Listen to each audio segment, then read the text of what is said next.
Diplomatic talks are over, if there ever really were any, considering they were being led by Rick Grinnell. And the U.S. is seemingly headed for some military conflict with the country of Venezuela. Now, you have been watching my show regularly, understand that it's about more than just the drug trafficking and, of course, the gang, really a paramilitary force, Tren de Aragua. It's also about election interference and Venezuelan intelligence operations compromising American officials and influential political figures, and even more. But isn't the Trump doctrine no new conflicts? A recent turn of events might feel like a bit of cognitive dissonance for some America firsters.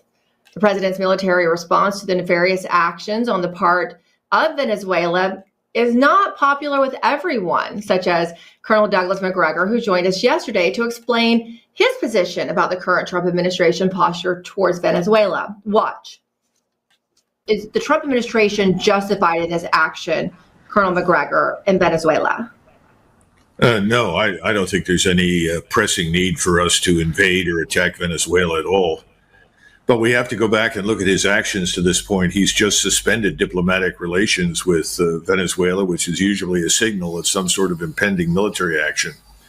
I don't know what he's being told. I don't know what sort of briefing he's received, what sort of planning has been discussed. But we need to keep a few things in mind. First of all, the Venezuelan people, whether they love or do not love Maduro, are very proud of their country, and they have a long history of rebelling against foreign influence, particularly against Spain. And they're not likely to take an invasion or an intervention of any kind from the United States lightly. Secondly, they've got about 400,000 people in the militias, but they can expect at least 100,000 or more paramilitaries to come in from Brazil and Colombia and other Latin American states. It's why the whole thing could result in a Latin American crusade against the United States. And finally, we ought to keep in mind that the coastline is 1,700 miles long. That's almost as long as the border between the United States and Mexico. Suffice to say, this is a very complex situation that requires true wisdom and thought, both militarily, but also an accountability and reform here in the United States within our domestic border. I do think the Venezuela issue is a pressing matter for the United States. Venezuela's ties to Cuba, Russia, and China and Iran have evolved into what many of my sources call a hybrid war against the U.S. The narco-state infrastructure moves, yes, it's Colombian coke, but it moves a lot of that through Venezuela, and the Cartel del Sol is real. It's a huge multi-trillion-dollar operation that launders $20 billion a year through the U.S., European banks per the 2020 Treasury sanctions. There's also the issue of Smartmatic that was founded in 2000 by Venezuelan engineers tied to Chávez's inner circle. That software has made it into the United States, where it has influenced U.S. elections, interfered in U.S. elections.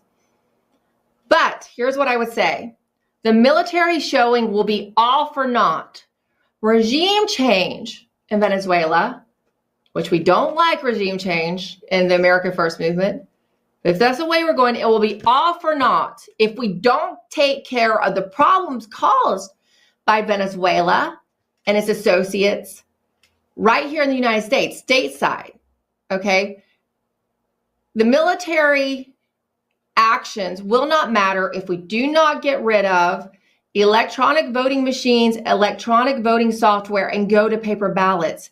If we do not also, on the counterintelligence front, arrest the people in the United States, to include former and current U.S. officials who aided and abetted the Cubans and the Venezuelans in interfering in U.S. elections, in flooding the U.S. with a paramilitary force known as Tren de Aragua, it won't matter. So President Trump, please know that you also have to do all of that as you look at possibly invading Venezuela, and promoting a change in leadership and ousting Maduro. That's the absolute truth.